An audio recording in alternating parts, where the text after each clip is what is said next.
Hey guys, welcome back to Jessin Reads Romance. I'm Jessin, and today I'm here to talk about my experience at Apollycon this past year. I did go as Juliette Cross's assistant to help her with her setup and her table and all of that. And also, I'm currently in the middle of the Light versus Dark readathon this week. So both of those things I'm going to hit on for this video. It will be a vlog style video as well. But first I just wanted to start off with Apollycon. A little recap. I did plan on vlogging, but honestly, I totally forgot moments that I could have been vlogging because I was trying. This is my first time being an assistant at any of the book cons. I wasn't able to go with Juliette to Book Bonanza this past year, which I absolutely regret. But since it was my first time as an assistant, I was trying to be like the best assistant ever. And vlogging took a backseat to that, unfortunately. But anyway, I just wanted to talk about Apollycon. This is the first like big book con event that I have gone to in a very long time. The only other book con event that I've gone to is the Romantic Times Con, which is no longer an event anymore. They no longer hold cons, and that was in 2016, I believe, in Vegas, and that one was huge, very big. And this is the first Apollycon that they have held since COVID. So anyway, I wasn't there as a reader. I did get to meet up with a lot of booktubers and bookstagrammers for one afternoon.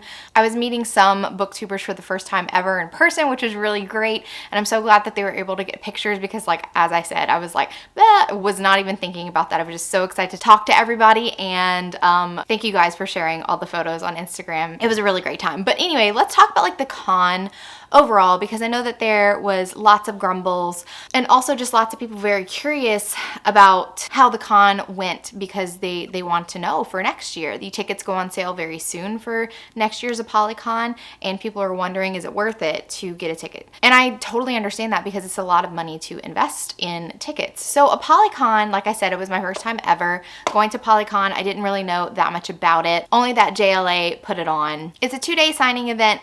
The Friday has some panels where authors sat and talked about their books. There was like theme panels, and then in that afternoon, that was a Titan signing. So it was basically a VIP ticket that was like limited availability. It was a more expensive ticket, and the Titans got to have kind of like a more exclusive signing, and it gave them 2 days to get their books to be signed as well. And then the Saturday was the all-day book signing, which the regular ticket holders were allowed to attend. Since I wasn't there as a reader, I did not bring any books to get signed. I could have, but I also felt like kind of bad because I was there as an assistant. The only time that I would be able to approach an author's table was before the event started or like after when they were ready to pack up and leave. So I just felt really bad about it. I ended up by not bringing any books, but I did stop by a few authors' tables that I loved, and I got to talk to them for a little while, chat with them, meet them, and that was like really great for me. Definitely some surreal moments. I'm also quite awkward when I meet authors that I really love. So for instance, I met Sophie Lark and Mr. Lark. They were setting up for their table, very busy because they had the special editions of the Brutal Birthright series that were going to be on sale, and they were trying to get all of that organized. So I didn't want to like interrupt them. It was about like 15 minutes until the Titan signing started, and so I was just like, hello, I love your books, okay, bye.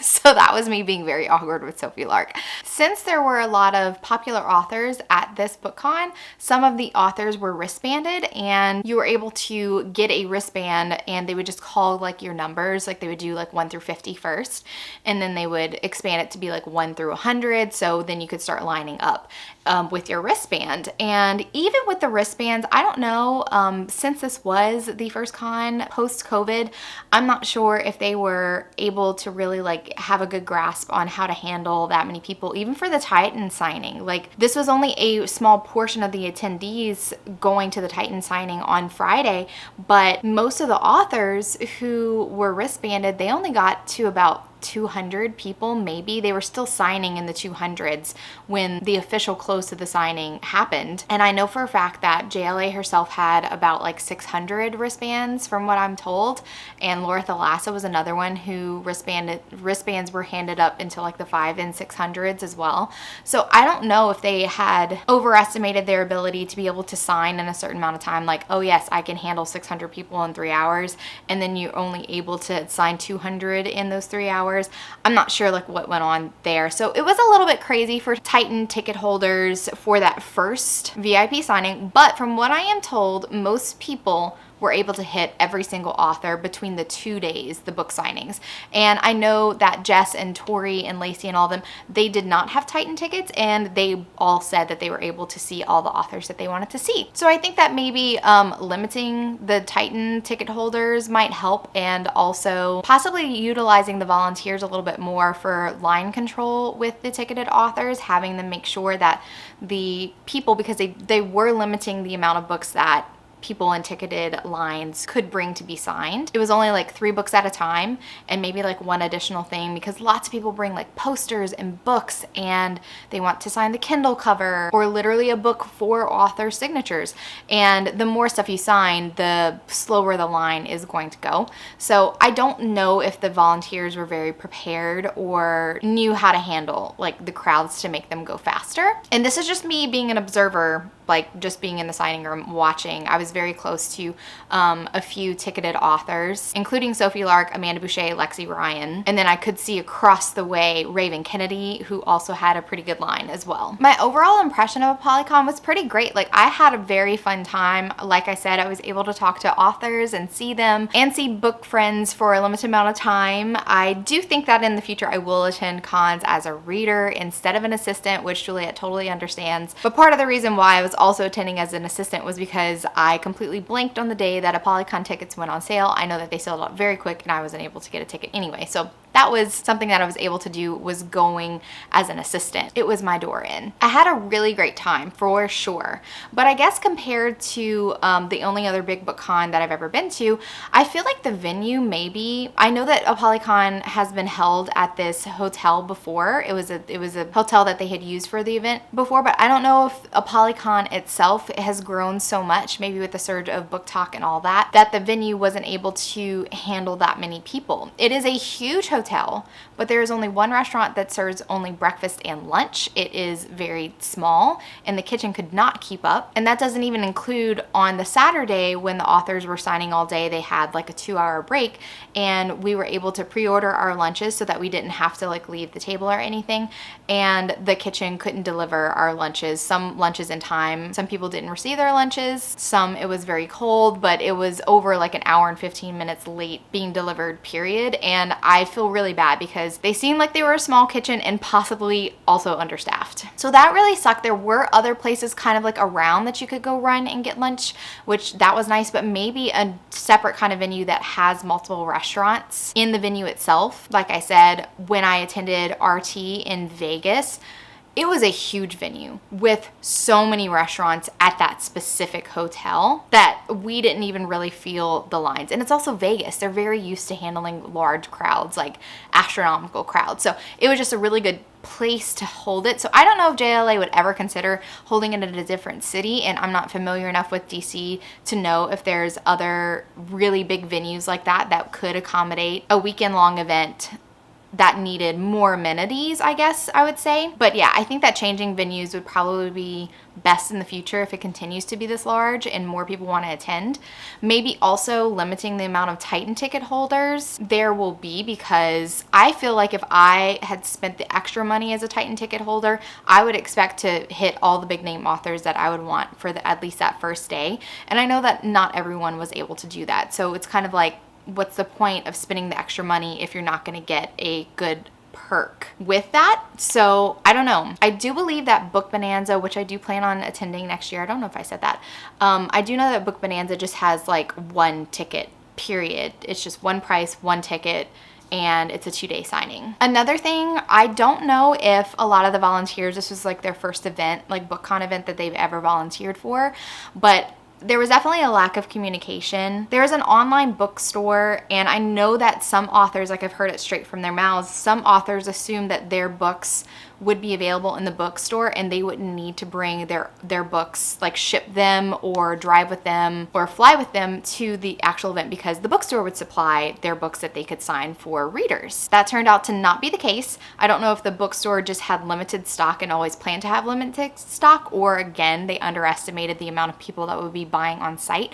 but they ran out of books like very soon. And I do know specifically one author who decided to order their own books from Amazon and pay astronomical shipping to have them overnighted to be able to have books to sign for the second day, because they didn't want to disappoint their readers. So there was some lack of communication, some misunderstandings. I know that the volunteers didn't completely know what was going on and couldn't handle like the crowds like lining up. There was some miscommunication, but they learned from it and they got better as the second day went on. So yeah, I would just say that this Apollycon probably was a steep learning curve when it came to post-COVID large events. And hopefully the next one is going to be better, because obviously they know now what problems need to be addressed and where they need to improve. So I have faith that they will improve that for next year as well. It's also going to be in April, which I believe might limit quite a few people being able to attend, because it is during like the school year. I myself will not be able to attend Apollycon anyway, because I will be in the middle of my final semester. So that definitely rules me out of going. And I know a couple other people like Jess, who is a teacher, will not also be able to attend because of her job. So it might limit the amount of people able to attend. So yeah, that's it. There really was no drama that I saw. I saw someone had sent a TikTok in a group on Instagram with a person claiming like that the hotel had no AC. The hotel did have AC. It just, I don't think it could accommodate a lot of people being in the lobby all together. Like, it was very warm. She said that there was absolutely no water. That is also false, because there were water coolers and cups stations like available on every level, like the basement levels where the signing rooms were. There was water available. She also said that there was certain people like mobbing, and I didn't go to this party, this like after party event, but she said that there was people mobbing a table for books, which I think was true, but then she said people were punching each other. Never even heard a rumor of that while I was at Apollycon, so I also think that that was false. Like, I don't know, people are creating drama on TikTok, which is why I'm not on TikTok. And that's it. Okay, now let's move on to the light versus dark readathon. I'm very excited to vlog this. Now, it is a build your own bingo board, so you're able to select your own prompts, and Jen has lots of options. She has options on the dark side, so these are like darker tropes and themes. She also has gray, so both people who align with like the dark and the light can pull from the gray as well.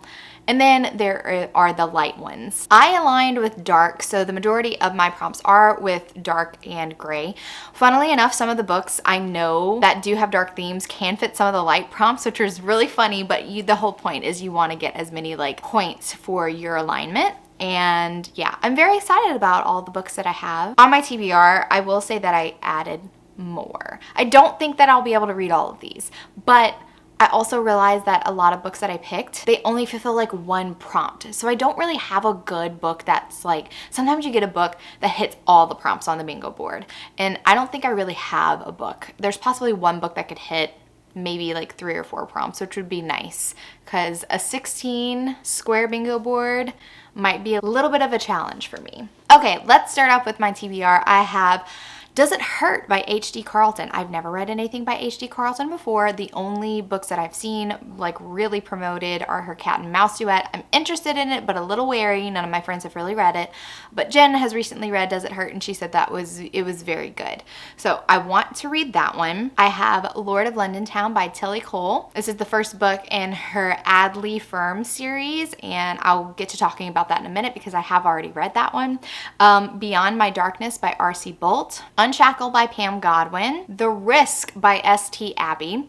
Very excited about this one. Filthy King by Serena Ackroyd. And then these are 2 that I have recently added, and I'll get into that in a little bit whenever I start talking about the books that I've already read during the first day of the readathon. But I added Zephyr by Amara Ray and A Company of Fiends by Catherine Moon. So I'm going to start talking about the books that I've already read. This is day 2 of the readathon. I was still kind of in post-vacation mode mode where I was just like a sloth. I didn't get dressed. I had finished unpacking my suitcase and kind of started cleaning up the apartment and everything. So I just didn't feel like, I felt bleh to film. So I didn't film my first book that I read, and I'm almost done with the second book. The first one that I picked up was Lord of London Town because Crystal and I wanted to buddy read this book. Now I will say going in, I was very nervous because Tilly Cole has not been consistently great for me as an author. I have read and liked books from her in the past. Recently, I read her Hades Hangman series, or read a couple of books in the Hades Hangman series because It Ain't Me Babe had a special edition in Mystic Box. So far, I've read 3 in that series.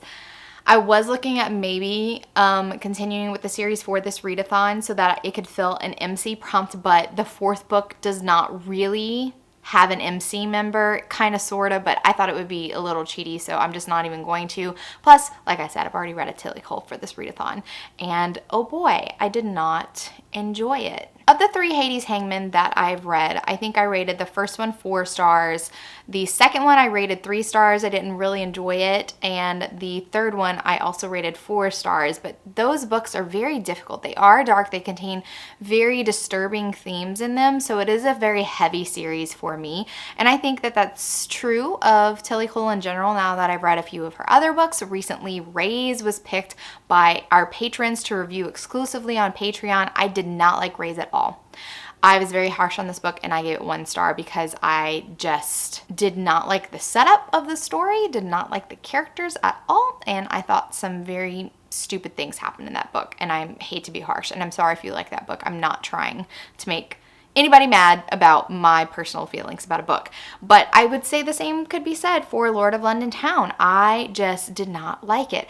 There's a couple things that I've realized about Tilly Cole, and I can't say that that makes me love her as an author, as like a reader. She's not somebody that I can say that I have loved. She has written books that I think that are interesting, but as a whole, I can't say that I love her writing style or the themes that she chooses to explore in her books. So for Lord of London Town, we have a prologue with our hero. His name is Arthur Adley, and he's only 13 years old.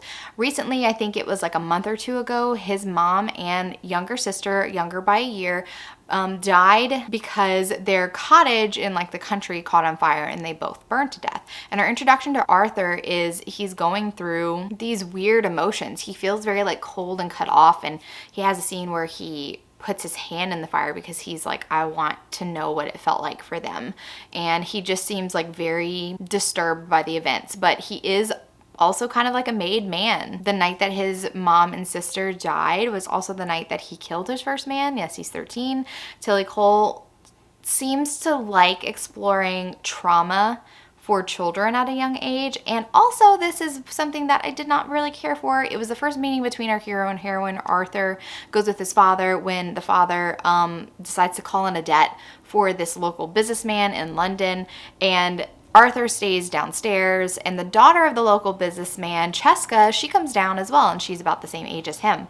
They have a little conversation. I did not feel any like endearment towards them. I didn't like see like, oh, this is the beginning of a very important relationship that Arthur is going to carry with him when he gets older. I didn't get any feelings about them meeting for the first time, and I was extremely disturbed by some of the thoughts that Arthur had. Again, he's a 13-year-old. The first thing that he notices about Cheska is that she's in her pajamas and she doesn't have a bra on and her nipples are poking through. And when she's sitting and talking to him, he observes that she has plump lips, and he refers to them as cocksucking lips.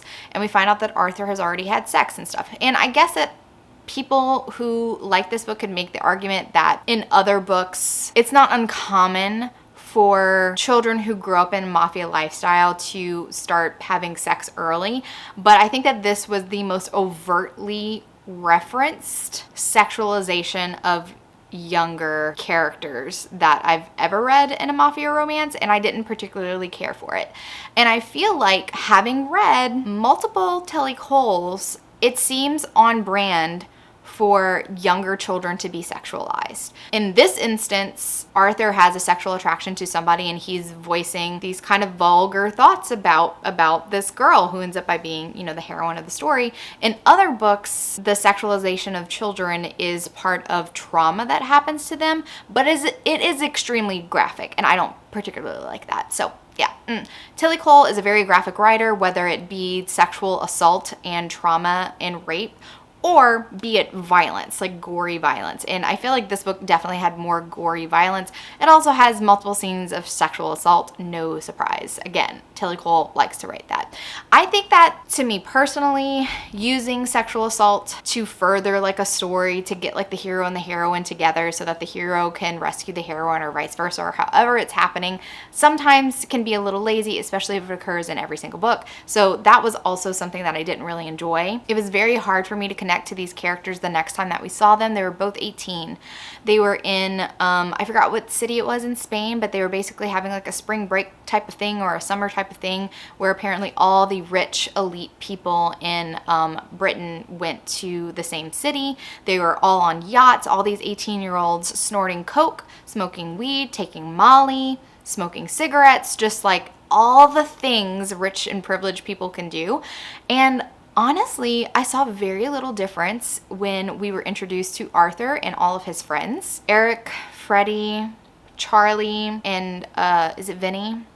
Vinny is the one that thinks that he can see the ghost of Arthur's dead sister Pearl, because apparently they were soulmates at 13 and 12 years old, and he sees her. So yeah, that's a totally different conversation. Wow, I just realized like how dark it is. So I'm gonna turn on this light because I had light and then now apparently a storm is passing through. All right, so lighting has been addressed. Where was I?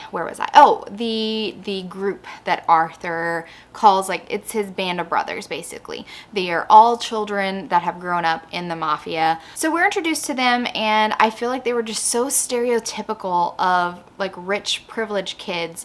They had a very like frat boy personality, just kind of like, don't fuck with us, and like they feel like they wanted to fight all the time, and that was very clear when, of course, Arthur, for the first time in 5 years, spots Cheska. She's on a neighboring yacht with her friends, and they stare at each other for a very long time. Literally all Cheska does is stare at him with her mouth open, spilling her drink, and just like people are talking all around her, and apparently all she does is stare at him. It was just something that I noticed while reading it. I was just like, does she move?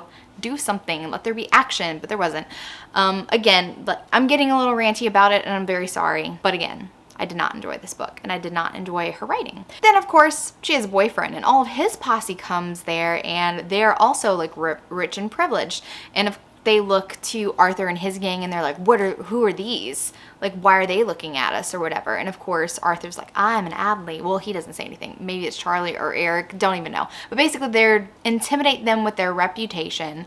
And of course, those guys back off. But like, I saw no difference between them. They both were just very like rich, privileged assholes. The only difference is that Arthur's crew didn't need to fear repercussions because they had the police in their pocket, so they can be as violent and sadistic as they wanted, and there was no repercussions. I think that this was also a miss for me as a like kind of like criminal underworld mafia romance, because I want to feel like my hero or heroine who is involved with the mafia, I want to feel like they are dangerous people, like they are somebody who is extremely powerful, and I want to feel a little intimidated by them. And again, like I said, I was looking at these guys as just kind of like these privileged frat assholes. I didn't feel intimidation. I mean, yeah, they had power, but it was less to do with them as people and more to do with them just growing up in the lifestyle and their fathers being the powerful heads of the mafia at the time. So it was a real big miss with like the tone I was searching for, like the mafia romances that I like to read. I want to be invested in the hero. I want to be like, damn, this dude's a badass. And I didn't feel that for Arthur at any time, because there is another time jump to 23 and then like a year and a half time jump to 24. I never got invested with him as a mob boss, mafioso guy. He does some fucked up shit, but it doesn't necessarily make me feel like this dude is very powerful. You know, I don't know. I just didn't feel him as a mafia boss. And Cheska as a character was extremely lacking. I would categorize her as a TSTL character.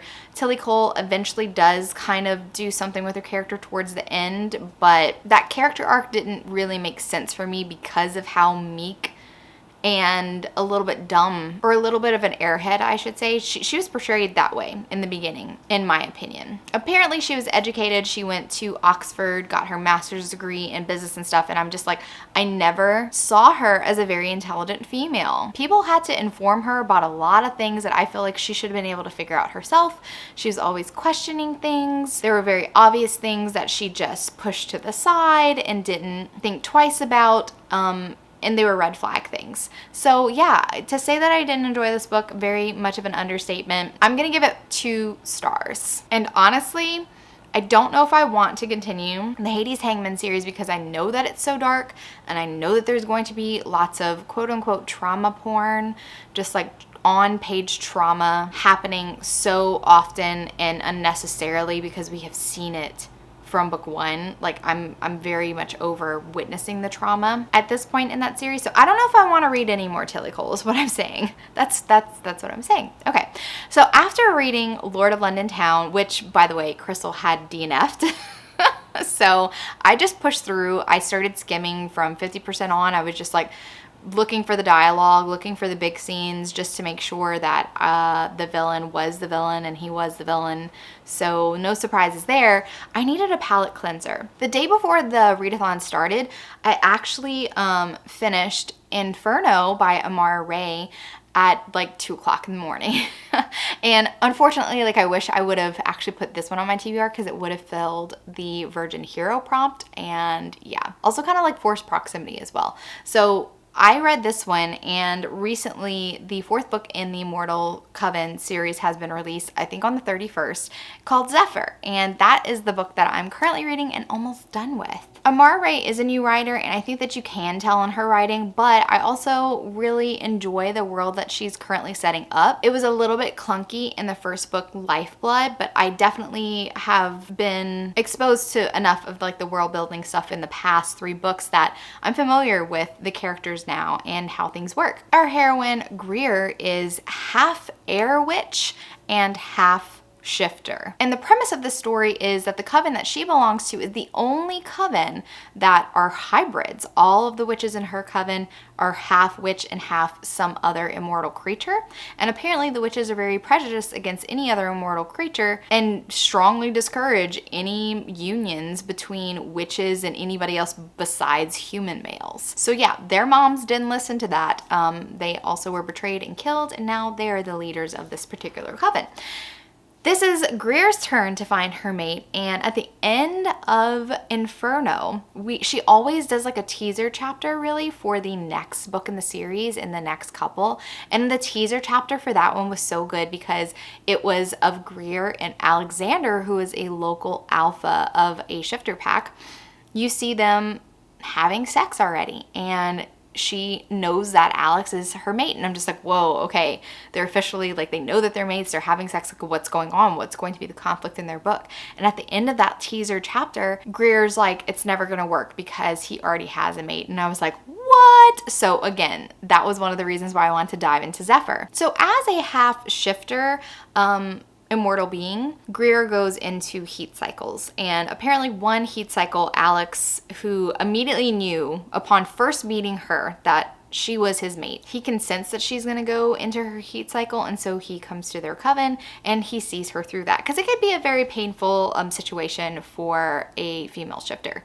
So he sees her through that, but he doesn't knot her, and apparently knotting her and coming to full completion that way is the key to lessening like the intensity of that heat cycle. And if that doesn't happen, just being with that person can help, but it doesn't really do very much.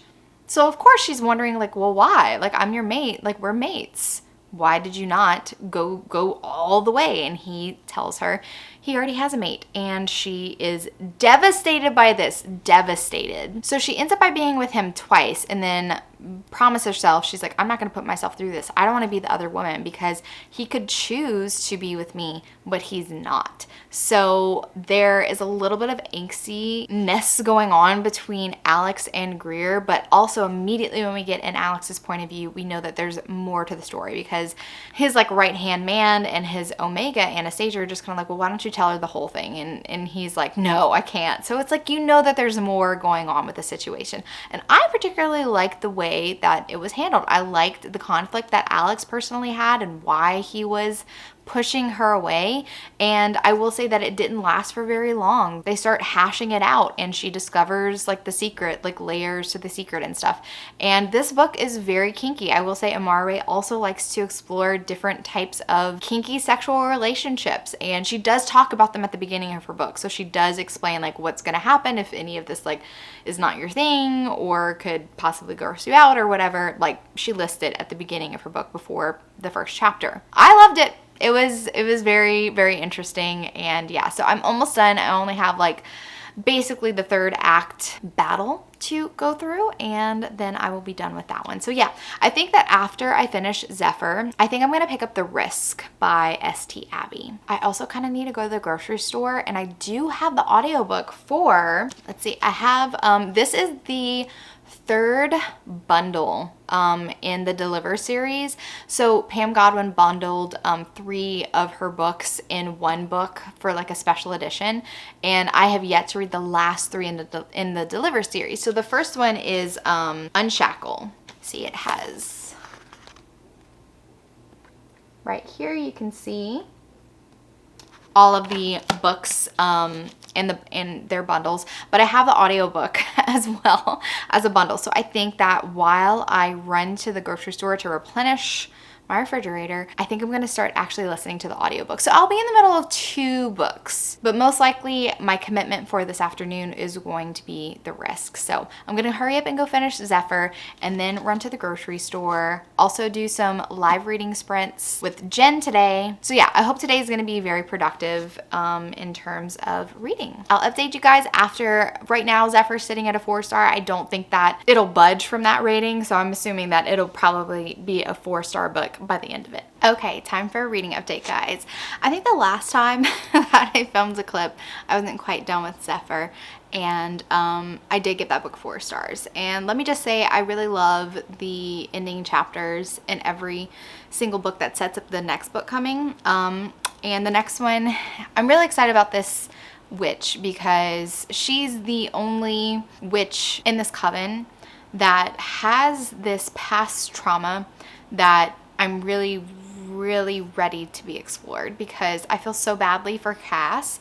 We know that something terrible has happened to her since she was with her father's shifter group, and her father seems like the biggest asshole, and I have no idea exactly what happened to her when she was forced to go live with him for a while, but it's not anything good, because she is very meek, she's very scared, does not like to be alone with men, does not like confrontation, and her pairing is with a demon. So I'm just very interested to see how that's going to play out. How are we going to explore Cass's trauma? I'm very excited.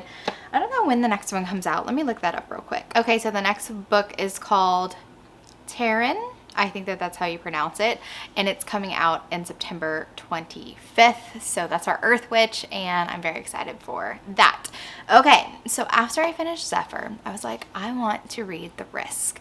And I binged that last night. I was not aware, okay, because this is the thing about me. If you're new to my channel, then this is something you'll learn about me, is that I tend to avoid too much information when I hear about a book and the bare minimum is enough to get me interested. I'm suddenly like, okay, well, I'm already interested. I don't need to hear any more about it. And even though I had friends that read The Risk last year, I saw a ton of people reading it, I was absolutely already interested after finding out that it was a serial killer romance that everyone just seemed to love. And I was like, that's all I need. That's all I need to know that I'm interested in this book. So I set it aside and then put it on this TBR for the readathon. I had no idea that this series was about the same couple, and that I'm not sure each book, but definitely book 1, The Risk, ends on a cliffhanger. The heroine's story is not complete in book 1, and definitely the romantic arc isn't complete, but we get lots of beautiful romance scenes in The Risk. So anyway, I absolutely loved The Risk. I'm gonna give it 4.5 stars. And I really love the way that this book is set up because it really like throws you into action, and I like that. We get to see Lana, who is our serial killer heroine. We get to see her in action pretty quickly. In our first like introduction, there's a little prologue and it's a list of names with some names crossed off, and she's talking about revenge, and there's this quote from Albert Einstein where it basically says like smart people learn to move on from slights or whatever, and like revenge is for like weak-minded people, and she just like fuck that, like these people are going to suffer for what they've done. And I love it. I love it. It was a great prologue introduction. And we also get our meet cute pretty early on. She's at a coffee shop and this guy tries to hit on her and she's just like, absolutely no thanks, no thanks, no, go away. So I'm already loving Lana's character, and then she notices that the guy who tried to hit on her is joined by like a friend or something, and she's kind of just like analyzing their clothes. We get lots of like Criminal Minds vibe with this because there's lots of profiling to do with people's mannerisms, the clothes that they wear and the things that they say and all that jazz. When she goes to pay for her bill, the waitress is like, it's already been taken care of. He said that thank you for the entertainment, and she figured out it was the other guy who met the wannabe Mr. I think she called him Mr. Arrogant, the one who tried to hit on her. So she approaches this guy and she's just like, my mom taught me not to accept like money from strangers, so, and like, I can't accept this, like take back your money. And he won't. They start flirting. It's adorable. She discovers that he is an FBI agent. She knows that it's kind of dumb to kind of continue with this relationship because he does give her his card, wants to, you know, continue their association, wants to call her. Maybe they can get drinks or dinner. His schedule's very hectic, and she is also in this like buy and sell trade business where she's like, I have a hectic schedule as well, but like they want to try to make it work. And she's like, I know it's stupid because I'm literally going on a killing spree, and it would be dangerous to get involved with an FBI agent romantically, right? So anyway, I love their setup. I love their story. It's awesome, and I just can't wait to see what the next book brings. I'm actually kind of like kicking myself for not knowing that it ends on a cliffhanger because obviously I want to continue with the rest of the series like now, but I'm trying to be good. Also, I'm competitive, so I want to black out as much of the bingo board that I can. Now, I've come to the realization that I don't know if I can black out my bingo board. I'm also trading out prompts as well because unfortunately for me, I selected books that I was interested in, and I was like, I'm just gonna build a bingo board around that, but I'm trying to get as many dark prompts as I possibly can, and also using gray. The funny thing is, some of my dark books are hitting some light prompts, which is hilarious. Jen was already having a conversation with us saying that next year she might just do a pool of prompts, and then you just align yourself with dark or light, and then use those prompts to build your bingo board and not have like certain prompts belong to light or dark or whatever. Certain prompts are obviously dark, like serial killer and stalker and, you know, stuff like that. But like forced proximity and stuff like that, single parent, like that can totally inadvertently be a trope that you can hit if you have a dark romance. So anyway, it's just been an interesting journey trying to fill a bingo board with this 16 squares. After I finished The Risk last night, I was like, what am I in the mood for? I decided another new edition was The Company of Fiends. I decided that I was in the mood for The Company of Fiends.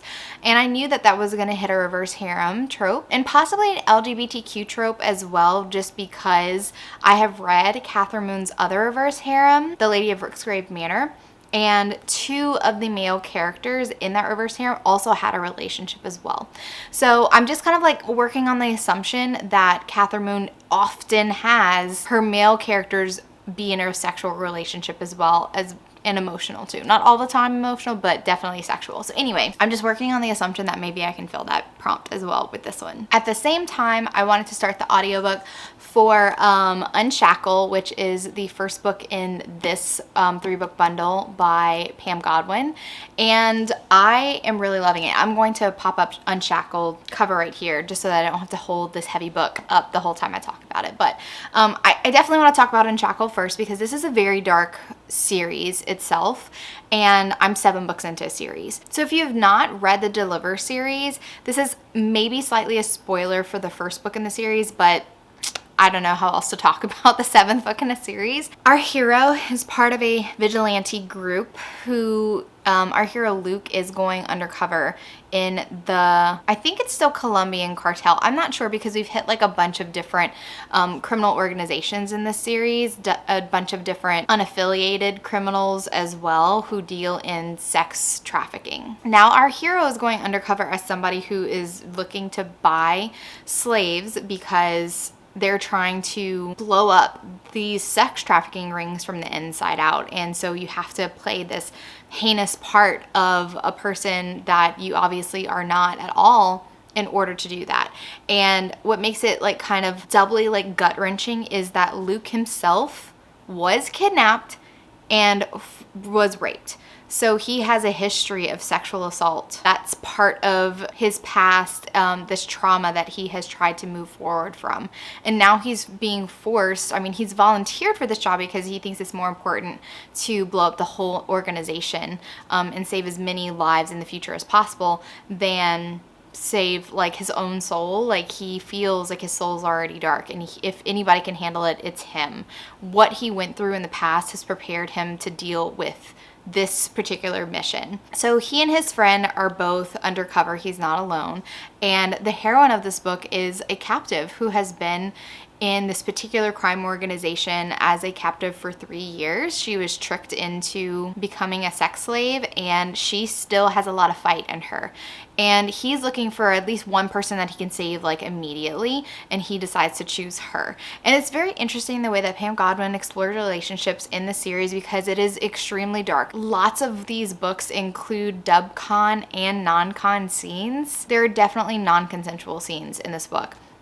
And it's heavy, but I feel like Pam Godwin at least explores like where these characters are, like their headspace, and also there's always these underlying motivations in characters that maybe you think are kind of evil, and maybe not all is what it seems. And that's why I like this series so much, because it's just kind of like, to borrow a series title from The Risk, it's kind of like a mind fuck, you know? So it's just like, it's crazy. It's hard to read sometimes, but also I've never read another dark series done so well. And it makes me believe in these relationships as well. Like these relationships are born out of some like harrowing events, and I still believe that they have like a true HEA. So anyway, it's not for everyone. It's not. But I'm currently listening to the audio when I do have the chance. I'm like a dozen or so chapters into Unshackled. Now, for The Company of Fiends, I'm about almost 30% of the way in through that. I hope to get a lot more done tonight. We're doing some reading sprints on my channel at 7, and I hope that I'm going to definitely cross the 50% mark before I go to bed tonight. I'm hoping for more, but I'm being a little conservative. So The Company of Fiends is a reverse harem, also monster romance. If you have not read The Lady of Rooksgrave Manor, then you might be like surprised at like the types of monsters that are included.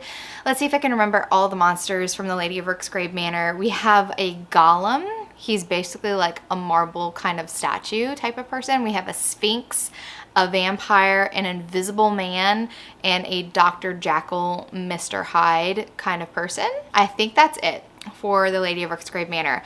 And for The Company of Fiends, I'm not sure exactly like who is going to end up with their character. I'm also being a little bit cautious because I'm wondering if maybe one of her suitors might be nefarious. I have a suspicion about one of her suitors, and I'm just like, I don't know. I feel like maybe one of these people could be in line with like the bad guy. But I'm really loving Hunter. I hope he's a good guy. Hunter is this orc, and he's one of the first people that were introduced for a pairing with Hazel. Hazel is I think she's half nymph, half human, but she's hiding her nymph side. When she was younger, her father removed her pointy ears that marked her out as a nymph. They basically got cut off, and I think that her mother abandoned her. She's had a couple of flashbacks to where her father, he might have gone insane. We have not gotten her full backstory yet. Might have gone insane, and he was just like, don't leave me, Hazel. Don't leave me like she left me and stuff like that. So I'm not sure exactly where she comes from, but I do know, I think that her father dies, and at the beginning she has nowhere else to go, and she hears about this theater. So it's a theater for monsters and voyeurs who want to watch monster and human pairings basically have sex on stage. It's a performance, and Hazel has been working for the past 8 years for the theater. She's getting a little bit jaded. She still really enjoys the performances, but she's thinking maybe of retiring soon, and you need like a rich patron to be able to retire. Along comes Hunter. He is an orc, and I really love his character because he's a gentle giant type of character, but also when he gets into the bedroom and Hazel's able to like coax him to stop being so goddamn polite, he is beautifully possessive and dominant when he lets like the leash loose. He's just so afraid of hurting her that he tends to like hold back a lot, and I freaking love gentle giant characters, so I love Hunter. I hope he's not bad. Then I'm assuming that Ronan, who she has been knowing him for the past 3 years, he also works at the theater. He's an imp, he has wings. I'm assuming that maybe he'll be a part of the harem, but I do suspect maybe, I'm not saying he's bad and I don't want him to be, but maybe Ronan could possibly be bad. Don't know. We'll see if I'm right by the end of it. Now there's this new character that was recently introduced called Constantine, and he calls himself a Gemini, and I just figured out what the Gemini means, and I'm wondering if he could possibly be part of the harem, or if he's just going to be somebody that Hazel ends up by sleeping with throughout the novel, because she hasn't started to like gather her men yet. She's still working at the theater, so she's not attached to anybody. But the thing about Constantine's character is like not everybody can handle him. He's a type of monster that he inflicts both intense pain and intense pleasure, and it's really cool. So I'm curious to see if that has any like longevity as far as relationship. There's also a character, a detective, who I think most likely will be part of a harem with Hazel. And yeah, so that's the part that I'm at with the Company of Fiends. It's very interesting, and I actually find Hazel to be a more interesting female character than, I forgot what her name is in The Lady of Rooksgrave Manor. What is her damn name? Esther. Totally would not have remembered that if I did not look it up. But I find Hazel to be a more interesting character than Esther. Esther was a bit of a nymphomaniac, like she was just turned on by any and everything, and that's how she quickly gathered her harem. She was just like yes, that's a monster that I would like to fuck, and like had no problems like trying new things with different crazy looking monsters. Hazel is a little bit more normal, I would say. She's just a regular girl. She was looking for a place to belong that she could survive, and she stumbled upon the theater. And as much as she enjoys the performance, like she enjoys sex, like she's not a prude at all, but she also, you can tell she craves like a deeper connection. So yeah, I'm rooting for Hazel to get her HEA with some lovely monsters who can take care of her. And that's what I will be reading the rest of this afternoon up until the live show, and I will be reading it during our sprints as well. And I probably won't update you guys until after I finish Unshackled, because there's really nothing I can tell you about the book itself without getting a little too spoilery with the series, besides just my opinions on where does it land as a book within this crazy dark series. So there's quite a bit to update you guys on. I think the last time I was talking to you, I was still in the middle of both Unshackled and The Company of Fiends. I finished both of those books plus a couple additional ones. Okay, so Unshackled, like I said, at this point I'm more comparing Unshackled to my favorite books in the series. And though I really enjoyed Unshackled, I just think Pam Godwin does the most when it comes to exploring really dark things, like unforgivable things that characters do to each other in the series. Pam Godwin handles them the best I've ever seen, and she did it again in this book, and I really loved it. But it still wasn't quite up there with like my favorite one. For example, my favorite in the series is Vanquish, and I also really love, I think it's Take. I think it's book 5. Can't remember. And also the Menage 1 with 3 in the cover. I love those. Those are like my top tier ones that I so enjoy. But I really did enjoy this one. I gave it 4 stars. Then for The Company of Fiends. Now, I did want to come on and talk a little bit about, so this is a reverse harem, and there is on-page sex almost immediately because of the nature of Hazel's work, because she is working in this theater where the theater of monsters, they're voyeurs to these sex scenes that are playing out on stage. So this is Hazel's job. But I will say that it feels more of a slow burn because the emotions and the relationships that develop with her monster harem, they are slowly developing. They really, truly are. So though you may be getting a sex scene with someone who eventually ends up in her harem, they're not in a relationship in the beginning. So their sex scenes are more for show.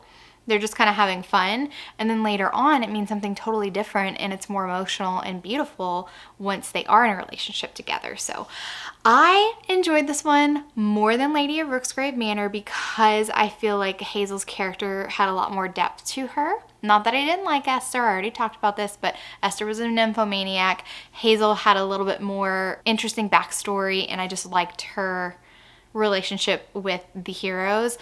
I have favorite heroes. I love them all. I really do. There's not a hero in this reverse harem that I dislike, but I have my favorites. So I guess you could consider this a little bit of a spoiler because I feel like sometimes Catherine Moon intentionally makes you suspicious of some of the heroes.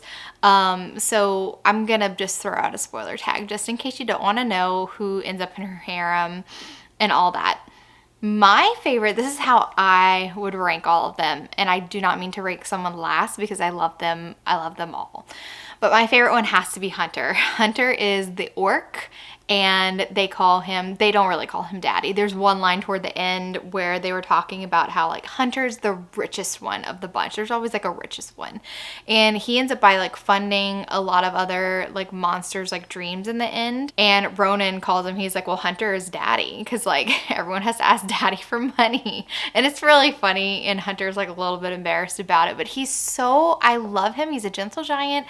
He's beautiful. He also has so many damn piercings. He has like nipple piercings, he has cock rings, he has a Jacob's ladder, like he just has them all. And oh boy, he can do it both. He can do sweet and sensual, and he can do like hard rough against the wall. And I'm just like, full package there, okay? Love Hunter. I also really love Ronan.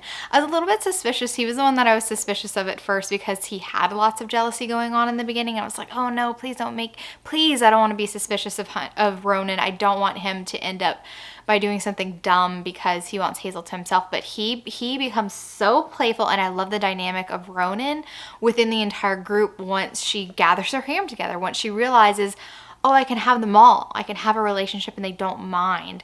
And Ronan is one of the ones that ends up by developing like a sexual relationship with other men in the group. Much more male on male relationships in this particular harem than in Rooksgrave. And I really fucking love it. I love it whenever they all love each other. So Ronan really snuck up on me. He was amazing. Constantine was fucking cool. I won't lie, it was a little bit trippy because Constantine is one entity, but they can split into two, Khan and Anton. Khan is all about pain, and Anton is all about pleasure.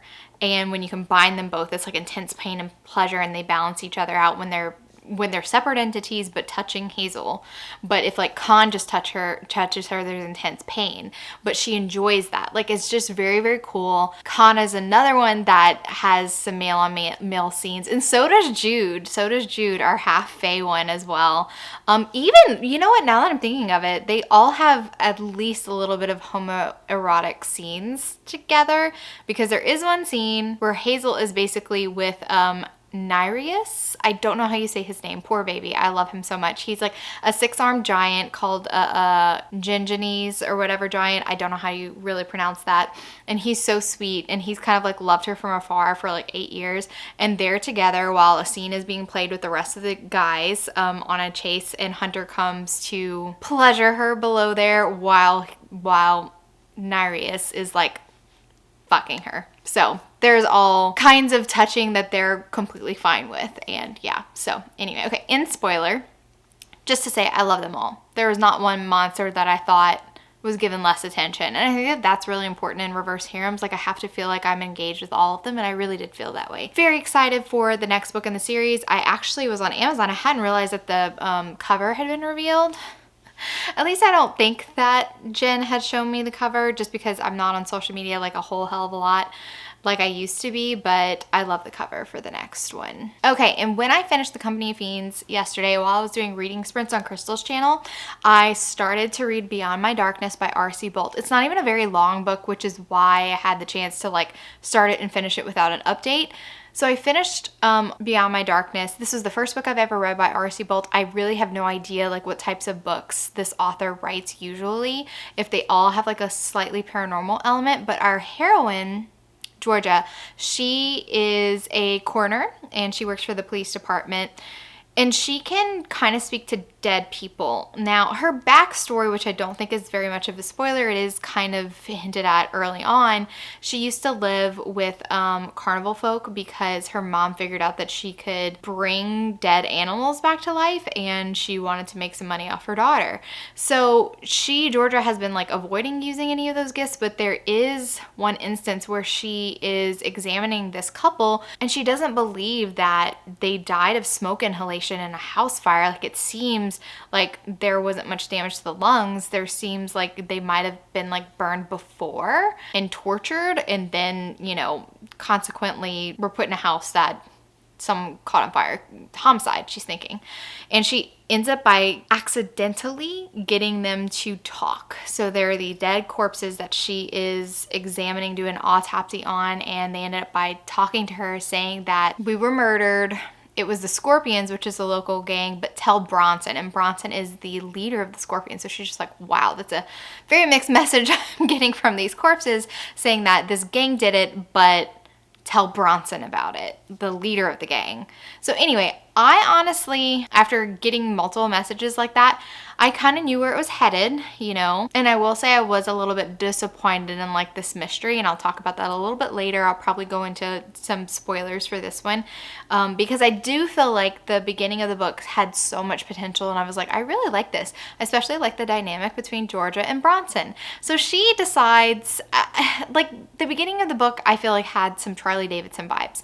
Charlie Davidson is a paranormal series where she is the Grim Reaper and she helps souls cross over so she can actually talk to ghosts. She's also a private investigator, and sometimes she, in order to help the ghosts cross over, she has to like do a task for them and like get some information to their loved ones without being like, hey, I talked to your dead loved one and don't look at me crazy type of thing. Well, George is kind of put into that situation a couple of times, and she ends up by going into Scorpion territory, where she meets Bronson. And I really like their banter. They're very opposites. He's like a broody, grumpy hero, and she's a little bit more sunshiny. She's quirky, and I really did like her character. And I felt like the author kind of did her a little bit of a disservice, because I'm not one that enjoys heroines who just have like a bunch of guys kind of going after her at the same time. And the only one she really gave attention to was a detective who was super nice to her. Like, I understood why she was just like, oh, I want somebody normal, not this gangbanger who for sure has admitted that he has killed people before, but she also has a coworker who is always hitting on her and it makes her uncomfortable. I'm just like, I don't love when my heroines are just like, oh, I'm nothing special, but like they have guys salivating over her and hitting on her all the time. So that was one of the elements of the book that I thought brought it down. And then, like I said, I didn't like how the kind of like mystery was handled. So I am going to put a spoiler tag because I do want to talk about it a little bit. I do want to vent a little bit about it because it could have been a much better book than I think it ended up by being. So the messages that Georgia was getting from her corpses, and there were a lot of them, like consecutively she was getting corpses.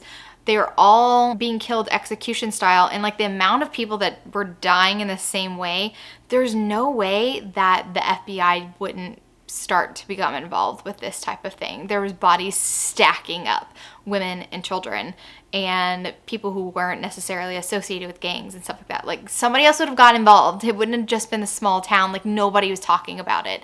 My immediate thought was that somebody's covering it up within the department, because she kept saying how weird it was to read their report, and it seemed like whoever was writing the report was very dismissive of the way that they died, and she was like, wow, it's kind of obvious that this and this happened. Like, she was catching all kind of things, and I'm like, the person who's writing the report is very suspicious. What are they doing? They're like literally missing things on purpose. They're covering up for somebody. They're working with somebody, something. So I was always suspicious of that. And then the messages from the corpses saying, you know, the Scorpions, it was the Scorpions who killed me, tell Bronson. I'm like, well, he obviously has a traitor in his midst, somebody in his inner circle is the one that's killing these people. And like, I don't know why discovering a traitor and like being suspicious of his inner circle and other people that were connected to him and stuff like that, I don't know why that wasn't a bigger part of the book. It was very much an afterthought at the end and more like an aha moment. It's the crazy ex-girlfriend. And I hated that it was the crazy ex-girlfriend. She was mentioned in passing a couple of times. Finally, when he opens up about his past, about like why he didn't really trust women, was because one time this woman tried to trap him by lying that she was pregnant or whatever, because she just wanted to basically attach herself to somebody who was wealthy and well off and not have to worry about the rest of her life. And she apparently orchestrated all of this and got like detectives on her side, and just, I don't know. This woman was absolutely cuckoo, and she pulled off this elaborate plan, and I was just like, does not make sense to me. So I kind of really hated that. I also really didn't love at the end, there was a scene where his grandmother kind of sacrifices herself to save Georgia, who she really loved Georgia, the limited time that they spent together. And Georgia has a feeling that his abuela had seen something. And so she's like, in order to get justice for his grandmother, like I need to ask her what she saw, right? So Georgia, in the midst of like his grandmother just got shot, basically is like, can you tell me, like, what did you see? What did you see? Whatever. And his grandmother basically comes back to life for like a second and like talks and then like dies again. And then Bronson's so horrified. She has told him multiple times that she has talked to the dead corpses, and she has told him about her backstory about being labeled a freak, people calling her a witch, and her mother using her, and her feeling so alone and not having friends. And then his immediate response, which I understand. Like, I understand on one hand, but on the other hand, I'm just like, went too far. And this was the author pushing a character to act in a way that I feel like they wouldn't necessarily act on their own unless an author was forcing them to do it. It sounds weird to say it like that, but that's what happened. She made Bronson look at her and be like, what kind of fucking trick is this? You're a freak. And like calling her like, I never want to see you again. Like, you're a freak. What kind of bullshit are you pulling? This isn't funny type of stuff. And I'm just kind of like, she's not hidden this from you at all. And your grandmother is kind of psychic as well. Like, it did not make sense for him to overreact in this way. Be shocked? Absolutely. But like, push her away and call her names, I was like, fuck that.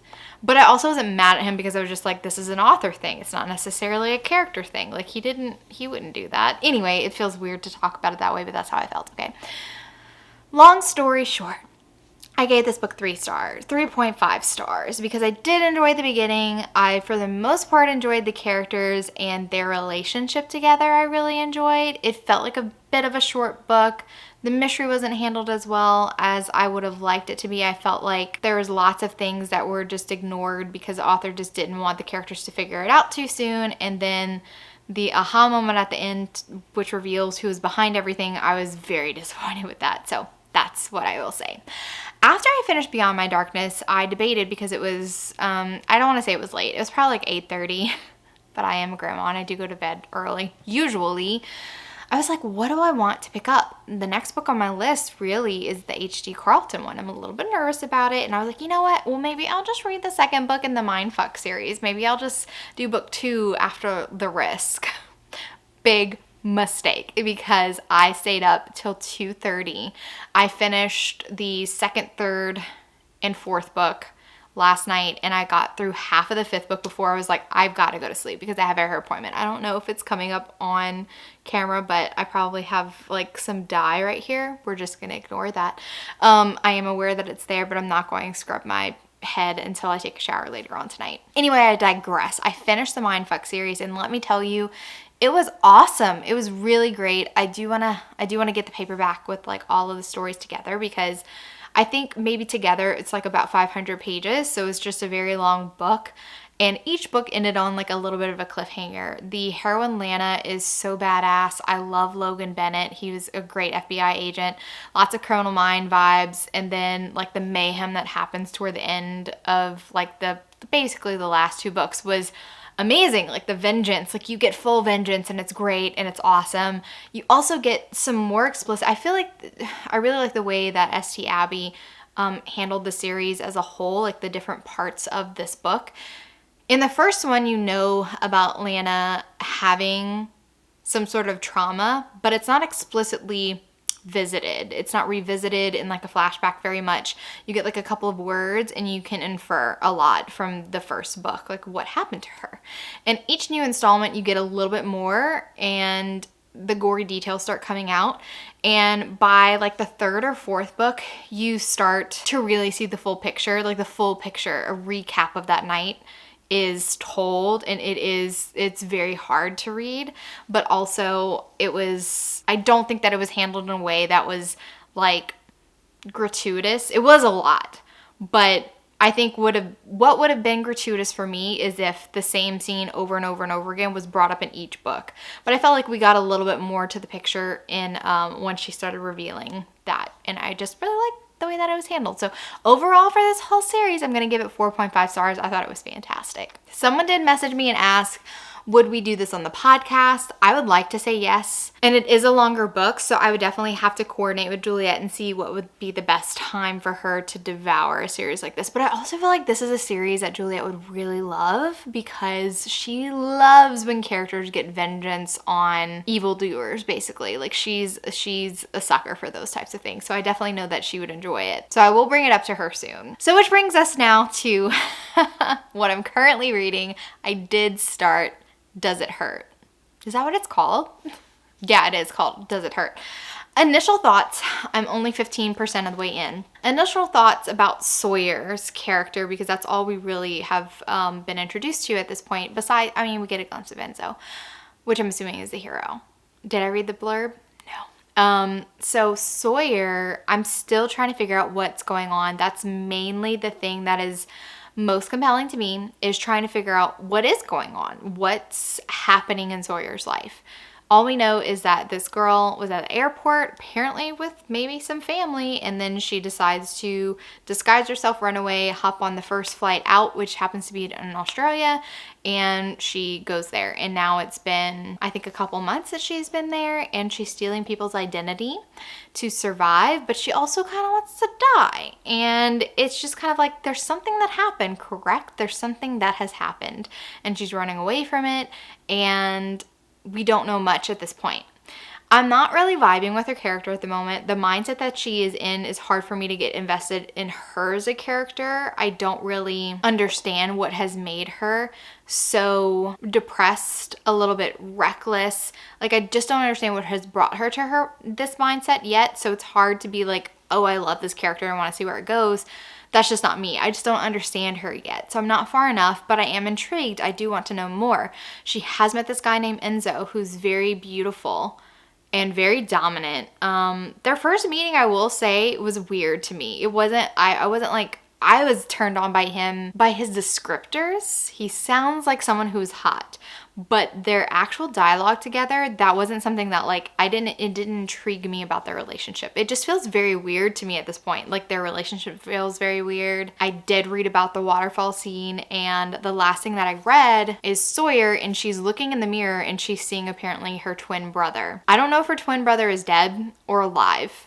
And I don't know if she often is hallucinating people. I don't know if she's suffering from any psychosis, or if she's literally just drunk and talking out of her ass because apparently she drank like half a bottle of vodka. No idea. Again, I'm too early on, but I am intrigued. And I hope that I get invested in her character, because I'm not sure if we're going to get Enzo's point of view. And if we do, I'm wondering if Sawyer's just going to be the main POV that we would get. Yeah, so we'll see. I'll update you guys when I know more about it, and hopefully it's all good things. So I just realized that I have been updating you guys from the same spot every time. Not very visually interesting. I'm sorry about that. I'm a little out of practice. Let's talk about Does It Hurt by H.D. Carlton. So I did finish this book yesterday during my reading sprints on Christy's channel, and it was interesting. So I'm going to go over my overall general feelings about it, but then I really want to talk kind of spoilers. So I'm going to give this book 4 stars. And like, I feel like it's more like a 3.75 star. I know I'm being picky, but it's not a full 4 star, I don't think. Like, the more I think about it, it's not a full 4 star, because I only liked about half of what was happening in the book, but I didn't hate the other half. It just wasn't as amazing as I wish it was. I would have changed some things about the book is what I'm saying. And I think it could have been an amazing book, but I'm not the author and I don't want to take the time to write a book. So this is just my critique of what I did get. Now, what I did enjoy about the book was actually the relationship. I mean, it's not an easy relationship. I don't know. I think I'm going to stick to what is said in the blurb, which we know in the blurb that the heroine Sawyer, she does something to kind of betray the hero Enzo, and to get back at her, he brings her out on a boat and they somehow get shipwrecked. And while they're on the boat, while he's getting his revenge, which is part of the spoilers that I want to talk about, a storm sneaks up on him because he's not paying attention. And they end up by getting shipwrecked on an island. This island is not deserted completely. There is a lighthouse that looks very creepy and a man who's living there. So that's pretty much all that's in the blurb. And I want to generally speak on to what worked and what didn't work for me. Like I said, their relationship, Enzo and Sawyer, I did enjoy it. They enjoyed exploring some darker aspects, like taboo sexual elements, I would say. Enzo is extremely dominant. He likes to be a little bit rough. And I honestly feel like most of those scenes were handled pretty well for dark romance. But what I didn't enjoy about it was actually the more thrillerish side of things. The whole premise of them being stranded on this island in this lighthouse with a man who has been there for like around 30 years. His name's Sylvester. And of course, immediately you're getting creep vibes from him. And I was talking with Jen during the reading sprints about, the vibe of it. And she said that she really enjoyed it because she doesn't like to feel like really like scared, and neither do I. So she kind of enjoyed the fact that the thrillerish aspect kind of played out like a bad horror movie. Like the characters were doing stuff that you wanted to like shake them and be like, why would you be doing this? You're the type of person in a horror movie that gets killed because you're not paying attention or you're doing something really dumb.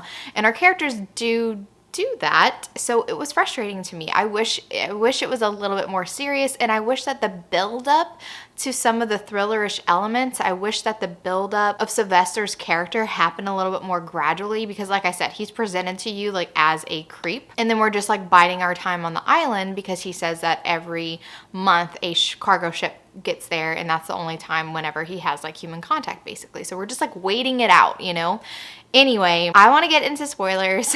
And I'm sure that lots of people really love this book for a lot of the taboo elements going on in the relationship. And there's one particular scene that is the most memorable thing that has happened in this book. I will always think about this scene. And weirdly enough, I associate this book kind of with Crystal because she has an obsession with sharks. And she might get to go cage diving with sharks, which I could never. Oh my God, props to you. But now I can't think about cage diving and sharks without thinking about this book. So let's move on to spoilers. Like I said in my first clip about this book, I had a difficult time connecting with Sawyer because she kind of felt very like apathetic about life, and she said that she kind of wanted to die but kind of didn't want to at the same time. She was just getting touched. She was doing reckless things that wouldn't actually like kill you, but just stupid things because she didn't know what else to do. Sometimes that was frustrating to me because I wanted a little bit more direction or a little bit more understanding about what made her that way. And when we do finally get the reveal of what exactly happened between her and her brother, I had suspicions that it was some type of abuse. And we do find out that he was sexually assaulting her when they were younger, before their parents had died. And she actually told her parents, and her parents didn't believe her, actually like slapped her for even accusing her brother of that. And again, since it's a spoiler section, we do find out that Sawyer did kill him and has been on the run for 6 years because he was a new police officer and all of his buddies like really loved him or whatever. So she's been on the run. But when we meet Sawyer, at the time, she doesn't really have sexual hang-ups. She has been sleeping with men, especially rich men that she could con and steal their identity. So Enzo is just the latest in a string of that. After she steals Enzo's like basically social security card, she's really not like burning through his money or anything. She's not doing anything drastic at all. I think she only pays for a hotel night stay. He ends up by running into her because he remembers their conversation. He just very like pissed off that somebody could con him like that because they had some really hot sex, okay? And he enjoyed it, and now he feels betrayed about it because he's like a really alpha type of hero. And they run into each other on the beach again. He just has like a resting broody face. He seems angry all the time, and at first she's a little wary, but then when he's talking to her, it kind of seems like maybe he doesn't know, and so she just like goes along with it. And he's like, hey, you should come on my boat. He does dive with sharks. He's all about, you know, preserving marine life and all of that, and taking care of the ocean. He's just like, you should come on my boat, we'll have a fun time. So she does. She gets on the boat because she's like, well, what else am I gonna do? When they're out far away from any made land, he starts throwing chum in the water to get the sharks to come towards the boat. And we got a couple great whites that are circling the boat at this time, and she's leaning over and she's like, wow, like, oh my God. And he actually starts basically finger fucking her. Because like this is dangerous and exciting, and they're getting aroused by each other. And he at first had said like this isn't about sex or whatever, but then I mean they just kind of burn really hot together. So it's exciting, of course, being like so close to danger, but then he does something that is a little bit more, and this is his kind of revenge. So he decides to stick her face in the water after biting her lip.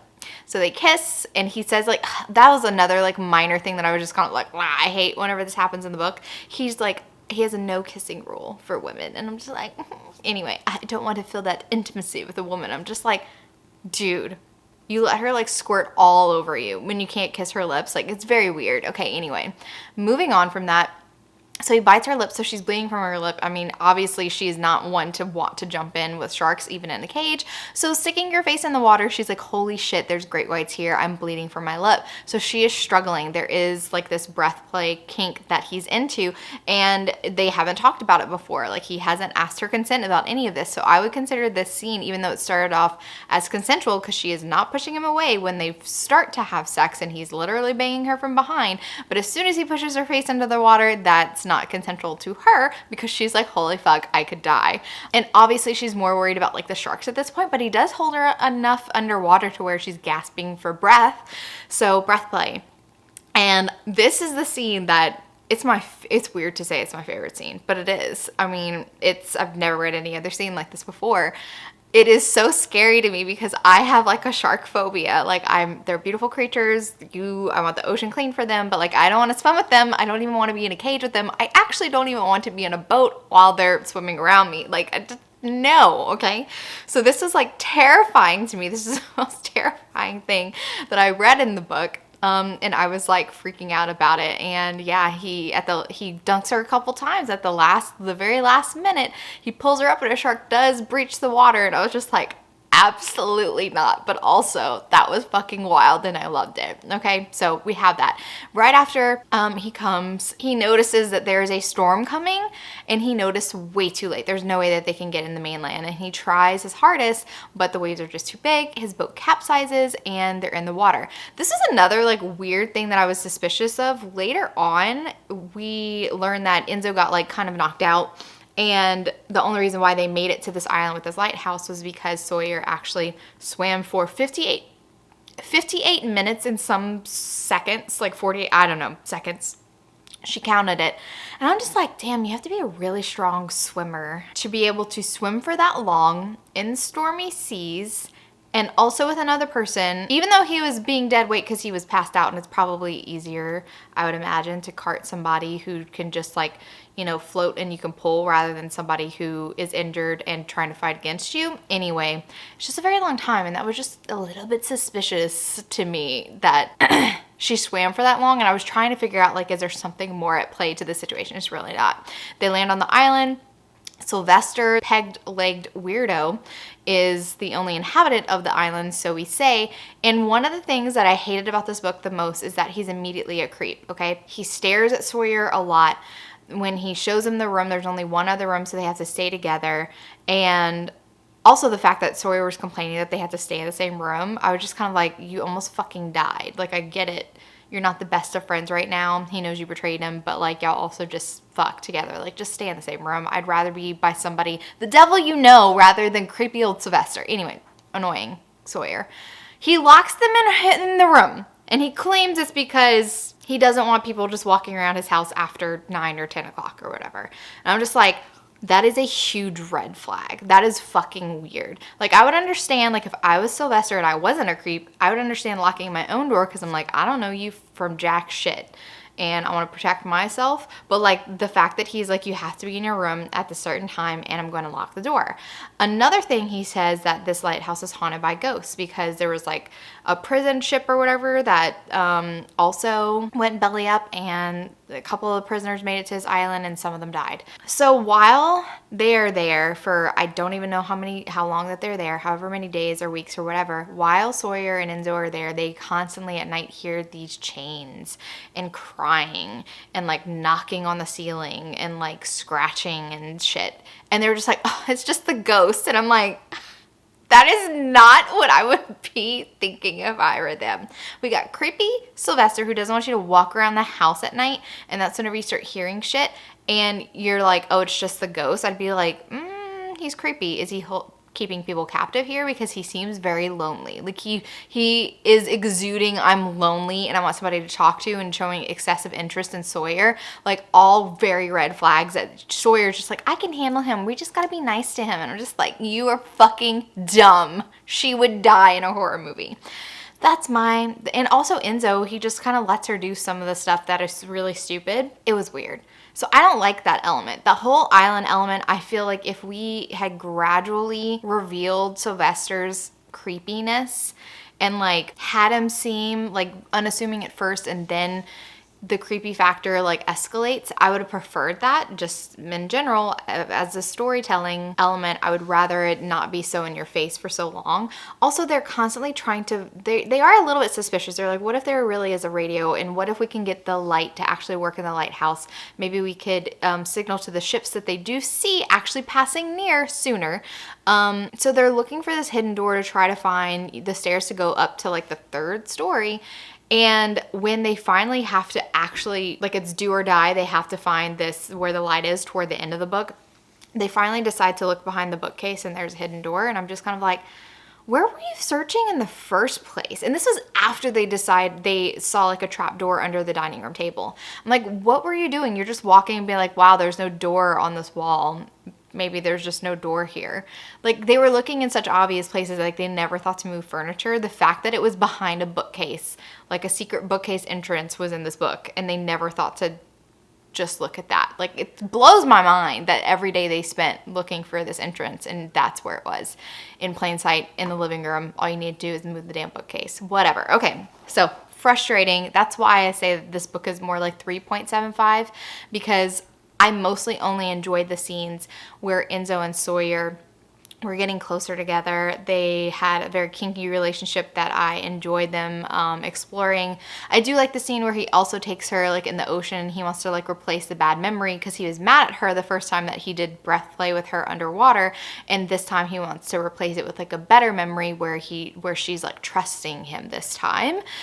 So we have that scene. And then we also have this scene at the end of the book in the epilogue, after they are rescued and all that, where they're literally in a cage while sharks are just like thrashing everywhere, fucking. So yeah, do you, whatever turns you on. So that was the book. Crazy town. Overall, it was an experience. I'm glad I had it. I wouldn't want to reread it. I am interested in continuing with H.D. Carlton, and I do probably plan on reading the Cat and Mouse duet. I do have very limited knowledge of that duet, and I want it to stay that way. I probably won't pick it up until more spooky season. I'm sure there's going to be a readathon going on during that time where it can fit like a prompt for a readathon or something. So I'm probably going to just save that for later. But I'm interested in exploring more of H.D. Carlton. Also, I saw like that special edition bundle of it, and like, I hate this about myself, that I'm such a clever slut that I'm just like, I need to have that book even though I don't even know if I like it. Like, what if it's a 3-star and I'm gonna spend time searching the internet to see if I could find it? Like, no, bad. Don't spend money on that. Stop. Okay, so actually this is going to be the end of my reading vlog. First of all, I talk so much that I have lots of footage that I'm gonna have to cut down anyway, but also I'm just kind of a little bit burnt out on reading. I don't want to necessarily say reading dark romances because I don't even feel like the books that I picked are necessarily overall like the darkest books that I've read. Of course, the Pam Godwin was extremely dark, but like overall they weren't like super dark romances. But I want to change the pace. I want something light and fluffy, and I'm not giving points to the light side. So I think I'm gonna pick up a Max Monroe just because I recently read the redo and I want to read the sister, the Winslow sister. And yeah, that's one Max Monroe that I hadn't read. I think it's like Scoring the Billionaire or something. I just want something light and fluffy. I need a change of pace. That's just how I read. I want to read something different. I'll probably move into historical as well. And yeah, so I'm not going to read Filthy King. That was originally on my TBR. I'm just not in the mood for Aiden Jr. right now. But overall, it was a really great readathon. The only book that I disliked was Lord of London Town. And the rest of the books, at least I enjoyed reading them to some extent, and even had a 5-star read basically with my Company of Fiends. That was lovely. That wasn't even really dark, but taboo, so it fit in the dark category. I hope that everyone else had a lovely readathon. I was looking at the point system, and the light side looks like they're winning right now, which, look, I'm both a dark and a light girl. I just chose to do some dark ones for this one, but I am very excited. I've been writing down some books that the light side has been reading that have intrigued me. So that's one of the things that I really love about readathons. I get to see like these mini reviews, and that's why it works so well for a readathon, because I'm just getting like the bare minimum snippet of this is why you should read this book, or this is why I like this book, or this is why this book didn't work for me, and maybe that intrigued me. So yeah, anyway, all right guys, I'm so happy that I was able to do a reading vlog. I'm going to get that edited so it can get out and yeah, continue reading. If you like this video, give it a big thumbs up, and if you're not already subscribed to my channel, make sure you subscribe to get notified on any future videos that I do. Thank you so much for watching, and remember, life's better with little HEA. Bye guys.